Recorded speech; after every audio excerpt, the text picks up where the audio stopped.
یہ اسپیشل نوجوانوں کے لیے. خیر اب تو حضرت جی حالات اس طرح کے، نوجوان کیا اور 40 والے کیا اور 45 والے کیا اور 50 والے کیا، سب خطرے میں ہیں حضرت جی. جس کو اللہ بچا لے، اس طرح کا دور آیا باہر حضرت جی. ہاں جی، ہر کوئی خطرے میں ہے حضرت جی. جس کو اللہ بچا لے، جس کی اللہ حفاظت کرے. یہ روض الریاحین امام یافعی رحمۃ اللہ تعالیٰ نے لکھی، بڑی خوبصورت کتاب ہے، صوفیاء کا تذکرہ ہے اس میں حضرت جی. اس میں حضرت نے لکھا ہے کہ شہر بصرہ میں کوئی بزرگ تھے تو ان کے جسم سے نا کستوری کی، مسک کی خوشبو آیا کرتی تھی.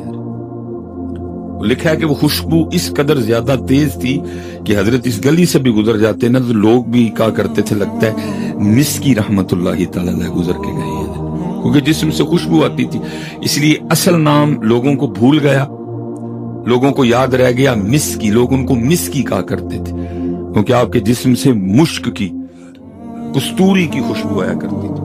دیکھا جب حضرت نے مسجد میں داخل ہوتے لوگوں نے کہنا مسکی رحمت اللہ تعالی علیہ آ گئے. اصل نام لوگوں کو بھول گیا، ان کا نام ہی پڑ گیا مسکی، مشک بار، جس سے مشک کی، کستوری کی خوشبو آیا. وہ لکھا ہے کہ ایک دن کسی نے بڑا اصرار کر کے نا حضرت سے پوچھا، حضرت آپ کون سی خوشبو لگاتے ہیں؟ میں تو کوئی خوشبو نہیں لگاتا. تو حضرت جی جو آپ کے جسم سے کستوری کی خوشبو آتی ہے یہ کیا ہے؟ آپ نے فرمایا میرا واقعہ بڑا عجیب ہے. حضرت سنائیں. فرمایا میں جب جوان ہوا نا تو میں صرف جوان نہیں ہوا، اللہ نے شرم و حیا کے زیور سے بھی مجھے آراستہ کر رکھا. اللہ نے شرم و حیا کی دولت مجھے وافر مقدار میں، آنکھیں نیچی رکھنی، یہ شرم و حیا ہے نا، آنکھیں نیچی رکھنی، چلتے ہوئے حضرت ایسے ایسے نہیں چلنا، نہیں، نگاہیں نیچی رکھ کے چلنا، یہ شرم و حیا کی دولت. تو اب تو دکھ کی بات ہے حضرت جی، کبھی مردوں میں بھی ہوا کرتی، تب تو عورتوں میں بھی کوئی نہیں رہی ہے. اب تو وہ بھی اس طرح چلتی ہیں کہ خود اپنا آپ بچا کے چلنا پڑتا ہے. ویسے تو سفر پہ رہتی ہیں، بڑی کم نوبت آتی ہے کہ کبھی کسی گلی سے گزرنا پڑے. اگر گزرنا پڑے تو بھائی خوف آتا ہے، ہو کیا گیا. اور کبھی یہ دولت مردوں کے پاس بھی ہوا کرتی تھی کہ وہ اپنی نگاہیں نیچی رکھ کے چلا کرتے. مسکی رحمت اللہ تعالی کہتے ہیں والد صاحب بھی صالح تھے اور ان کا نیک ہونا مجھ پہ بھی اثر انداز ہوا. ظاہر ہے جی بے نماز کا بچہ بے نماز ہی ہوگا، ٹھیک ہے جی، اکثر و بیشتر. اور جو نمازی ہے اکثر و بیشتر اس کا بچہ بھی نمازی ہوگا، کیونکہ اس کو فکر ہوگی کہ بھائی میں اپنے بچے کو بھی نماز کے لیے کہوں. جو خود قرآن پاک کی تلاوت کرنے والا ہے اس کے بچے بھی کریں گے آگے سے. جو خود ذکر و اذکار کرنے والا ہے آگے اس کے بچے بھی کریں گے. انہوں کا والد صاحب صالح تھے، انہوں نے تربیت کی، انہوں نے جو ہے نا میری تعلیم و تربیت کا بڑا خیال رکھا اور اللہ نے پھر مجھے شرم و حیا کی دولت سے نواز رکھا تھا. حضرت مسکی رحمت اللہ تعالی فرماتے ہیں میں ایک دکان پہ نا، کپڑے کی دکان پہ کام کرتا، حسب معمول میں دکان پہ کام کر رہا تھا. ایک بڑی آئی اور اس نے آ کے نا کچھ کپڑے پسند کیے اور پسند کر کے نا میری طرف اشارہ کر کے کہتی ہے کہ آپ اس طرح کریں کہ اس نوجوان کو میرے ساتھ بھیجیں، میری مالکن نے جو کپڑے اس میں سے رکھنے ہوں گے نا وہ رکھ لے گی اور جو نہیں رکھنے ہوں گے وہ واپس بھیج دے گی، اور جو رکھے ہوں گے ساتھ ان کی قیمت بھی اس بچے کے ہاتھ بھیج دے گی. حضرت مسکی رحمت اللہ تعالی فرماتے ہیں کہ جی میں نے وہ کپڑے اٹھائے، اس بڑھیا کے ساتھ چلا گیا. ایک بڑے سے گھر میں داخل ہوا، ایک کمرے میں مجھے بٹھا دیا گیا.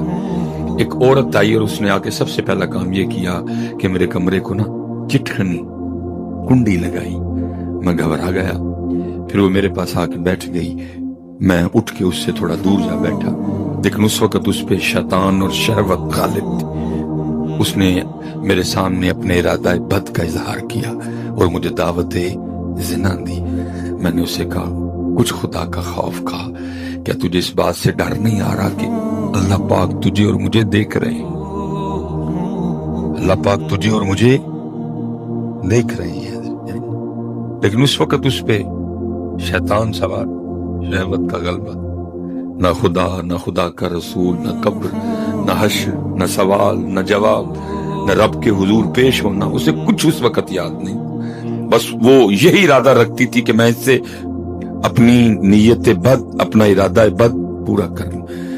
مسکی رحمت اللہ تعالی فرماتے ہیں میں نے اپنے اللہ کو پکارا اور اس وقت میرے دل میں ایک بات ڈالی گئی.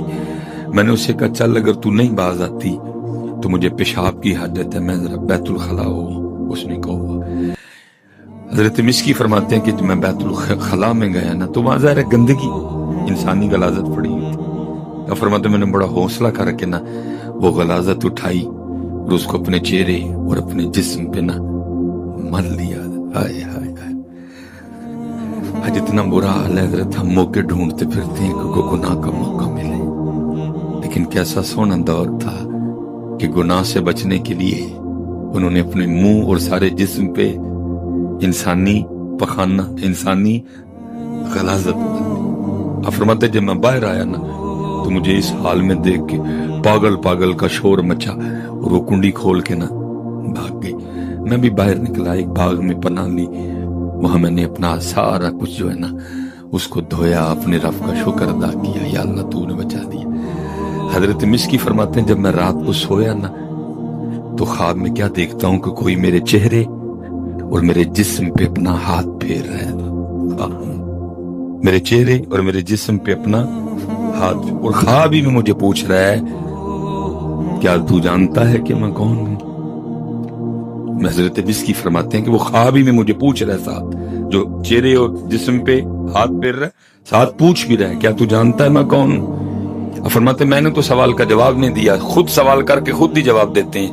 وہ کہتے ہیں میں اللہ کا مقرب فرشتہ جبرائیل امین ہوں. فرماتے ہیں جب میں صبح اٹھا نا تو میرے سارے جسم سے کستوری کی خوشبو آ رہی تھی. فرماتے ہیں یہ حضرت جبرائیل امین کے دستے مبارک کی برکت ہے. ہاں سلیمان کدی تم ہی دے واسطے چھڈ گناہ پھر تینوں بھی جبرائیل خواب چ ملنا آن گے. لیکن کسی کو شوق ان جبرائیل کو ملنے کا، سارے چٹے رنگ تے مر گئے ہیں. کسی کو شوق ہی نہیں جبرائیل کو ملنے.